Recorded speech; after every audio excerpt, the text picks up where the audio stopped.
All right, guys, it's time to get real for a second. We all have that one habit. We call it a vice. It's that thing that we reach for a little too often. Now, I'm not going to name names, but let's just say there's a better option out there, and it's called Fume. Fume is leading the charge in the flavored air category. And it's not a vape. I don't want you to get that wrong. There's no nicotine. There's no vape. There's no batteries. There's none of that nonsense. Fume is simple, it's clean, and you can use it anywhere. They got flavors like crisp mint, orange vanilla. Trust me when I tell you, Fume hits the spot. Fume's not just functional, by the way. It's also fun. This thing is weighted, guys. It's got magnets that snap and click, and you can fidget with it all day long. Plus, guys, there's no charging ever. When I tell you this isn't a vape, I'm not joking. It's actually nothing like a vape. It is ready when you are. I tell you what, for a limited time, I'm going to give you an offer. Go to tryfume.com. Use my code Chael when you go there.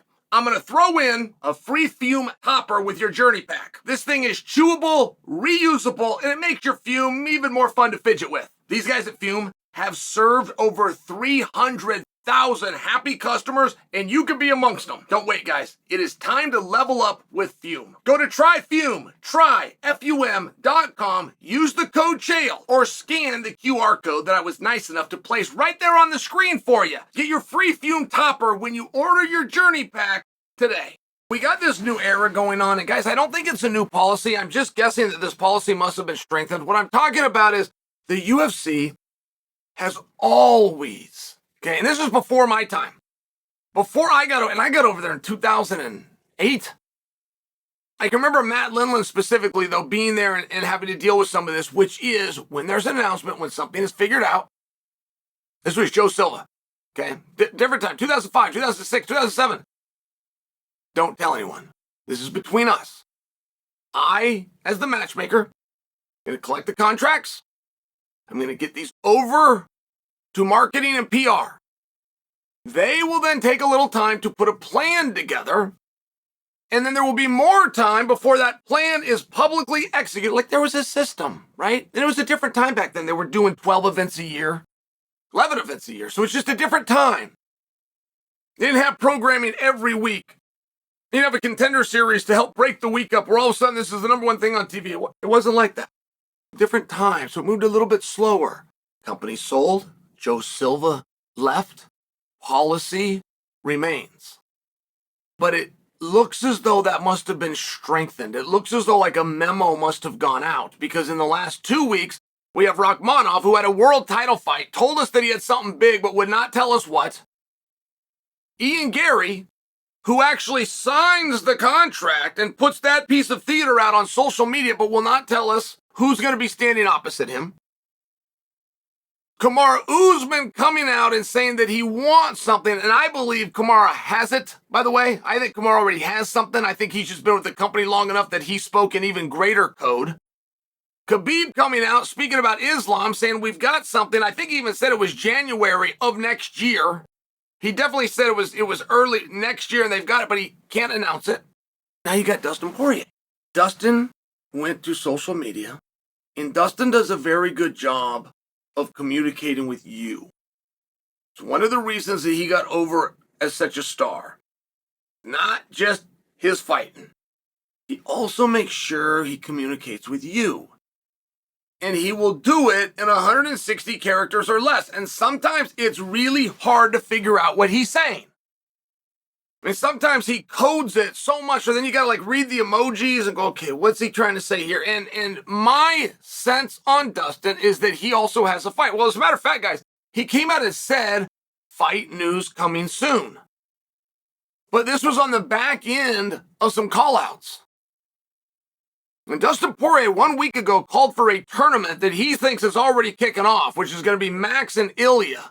He's then saying the other semifinal in the tournament should be himself and Justin Gaethje, and that the winners should collide, which, by the way, the BMF is still out there, and technically, regardless of what happens in Max's fight with Ilya, will still be around Max's waist. So it seems like Dustin's kind of taking us in an interesting direction, and there's not much of a way to break down the layout of the tournament that he suggested, understanding that Ilya and Max are already signed. There's no way to take his suggestion of a tournament of anything less than a call out of Justin Gaethje. I just don't know if you can get Dustin and Justin together for that level of bludgeoning by making it a lesser fight than their previous one was. I mean, don't forget that. Their previous fight was not only a main event of a pay-per-view, it was for a title. So it's the only reason I'm not predicting for it, because I understand where that fight makes perfect sense. I can't quite get there. You then would have Dustin versus, and you gotta understand, Dustin's last fight is very complicated because you're still running a business. You still have a show.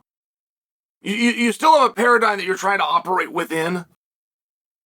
And featuring a guy on his way out is just not the way that's been done. You're not going to be able to give me an example around that. In fact, the only main event that I can think of off the top of my head where we knew he was saying goodbye was Anderson's final fight. But if you'll recall, that was not on pay-per-view. It was a little bit different, right, guys? So, but this is Dustin Poirier. It's something special. The rules and the paradigm can be broken for a guy that has found a way around them. So, Dan Hooker is where I'm going with that. I think that Dan Hooker versus Dustin Poirier has legs. I think it makes sense. Dustin has been very open to letting everybody know you can choose the opponent and you got 2 weight classes to do it, because he will go up to 170, no problem. But the usual suspects of Colby Covington, which would be an amazing match that, by the way, would fit all your parameters. And so would Justin Gaethje, which is the most likely the direction that they are going.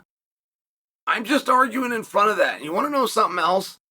I'm not sure Paddy the Baddy should be off the board. I'm not sure that he should. Paddy the Baddy is 2 fights away from fighting for a world championship if they go his way. Now, they need to be the right 2 fights, but he's 2 fights away from being in for the strap. And one of them is going to have to be a big name and a stud. Do you want to do that to Paddy on his way out? Highly unlikely, but I would keep it on the table, and I will let you know. Justin Gaethje is but let's push Justin aside, because Dan Hooker also fits that criteria. Their first fight, Gaethje versus Hooker, is one of the great fights to ever happen. It's one of the great fights of the weight class. It produced 2 of the greatest rounds that have ever been fought. But it wasn't supposed to do those things.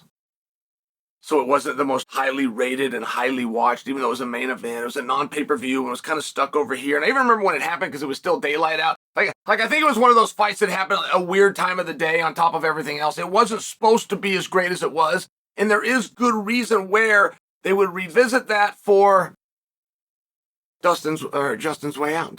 But I will tell you this, if you were a betting man, you would be very wise to bet and handicap that Poirier does, in fact, have a fight. That there is news coming out soon. And you're safest to bet that that's against Gaethje. But just remember you heard it here first. The Hangman versus the Diamond cannot quickly be dismissed.